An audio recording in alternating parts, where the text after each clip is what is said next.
20 years later, I should still be able to buy the camel.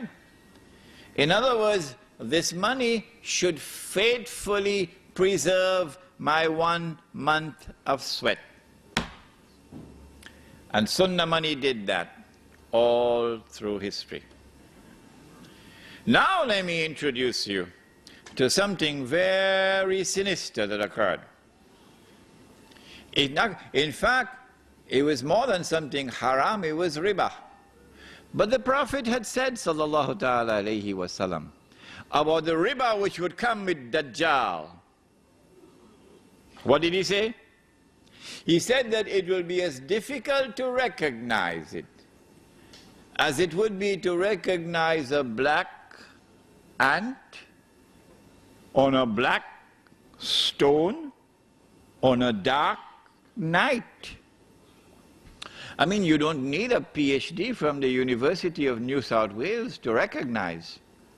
The only man who can see that ant, the black ant, on the black stone, on the dark night, is the one who has some light. You don't need a PhD to understand that. Huh? Nobody else can recognize it. Nobody else, not even a PhD from Al-Azhar University. You cannot recognize it unless you have Noor. And guess what? It isn't sold in the stock market. Noor.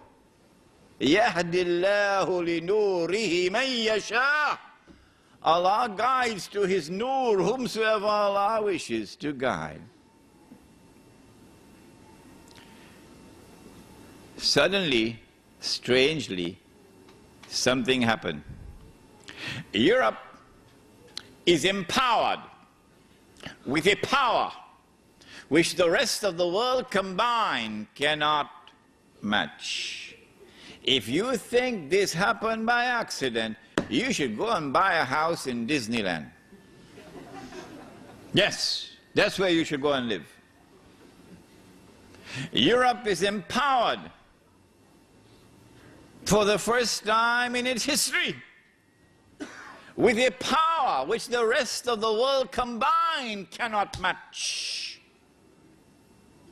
And Europe uses that power to attack the rest of the world and colonize it.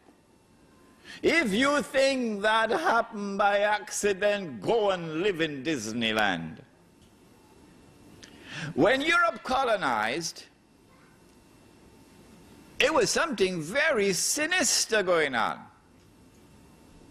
It was made even more sinister because suddenly one day Europe started to withdraw. They call it decolonization. And as Europe decolonized, the natives now, they have something that they call, I don't know if you heard about it, independence. Huh? Independence. And they have a flag, and they have a national anthem, huh? And they have a hodgepodge of an army and so on. And then sometime in the middle of the night, they would have the lowering of the flag and the raising of the flag, and they'll be dancing and so on. And they say, we've got freedom. But the European will be hiding behind a mango tree and laughing his belly out. Look at these one-eyed fools. They think they have got freedom, that they drove Europe out. No, Europe withdrew for tactical and strategic reasons. But before Europe withdrew, decolonized, Europe planted some truly dangerous seeds. But the only way you could recognize those dangerous seeds is if you have Noor from Allah. Not just knowledge that you get from the books. That's important. Yes, that is important. But you need something more than that. The first seed that Europe planted, of course, I told you about it already in my lecture on Imam al-Mahdi and the return of the Khilafah. That it is in the essence of Islam that you must recognize Allah subhanahu wa ta'ala as Al-Malik, the one who possesses Al-Mulk, sovereignty. That's the translation for Mulk, sovereignty.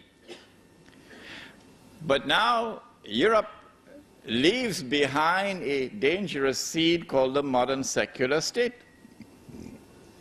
And the modern secular state declares, we no longer recognize Allah subhanahu wa ta'ala as Al-Malik. The state is now Al-Malik, sovereign. And that is shirk. And I explained to you the same thing about power, Al-Akbar, and the same thing about Al-Hakam, the one whose law is supreme. So go back to that lecture and you'll understand this. So this was the seed of shirk, political shirk, which was planted. How many Muslims saw it and recognized it? How many of our distinguished and learned ulama, for whom we have respect, we don't speak disrespectfully of them, not at all. How many of them recognized that this was shirk? We even had ulama in politics. Yeah, ulama in politics. We even had Islamic movements becoming a political party and fighting in elections like everybody else. Still going on now. Incapable of seeing the shirk of the modern secular state. I told you about my arguments with Taliban, and I couldn't succeed in getting Taliban and its ulama to understand this point.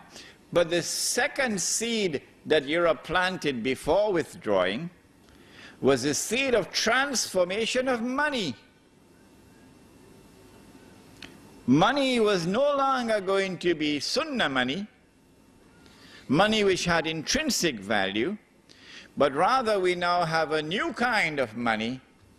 It's paper money, and it does not possess intrinsic value. The value of the money is outside of the money. And so now I'm paid my salary in paper. And I am told, Imran, this is very convenient. You can put it in your yes. You can slip it in easily in your wallet. Paper. Huh? Very convenient. So I got my salary in paper. It could buy a camel. Took it home, gave it to my wife, put it away. 5 years later, take it out, can't buy a camel anymore, can only buy a donkey now.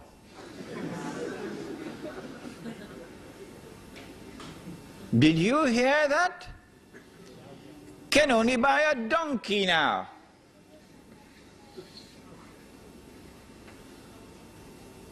My 1 month of sweat is now reduced. Only 2 weeks have been kept in the money. And 2 weeks of my sweat has disappeared. Is this permissible in Islam? Allah speaks in the Quran in connection with a prophet whose name was Shu'aib radiallahu ta'ala anhu. Bismillahi awwaluhu wa akhiruh. My 1 month of sweat has now been reduced to 2 weeks. Okay? What does Allah say about this in the Quran? It's there in the Quran. It's there. But we don't notice it. The Prophet Shu'aib alayhi salam, and the market or the economy of the people of Shu'aib alayhi salam is a corrupted market. There's a lot of ripping off going on in this market. And Allah subhanahu wa ta'ala responds to it in the Quran, and He declares 3 times in the Quran. Listen to the words. وَلَا تَبْخَسُ النَّاسَ أَشْيَاءَهُمْ. Do not do this. My 1 month is now reduced to 2 weeks.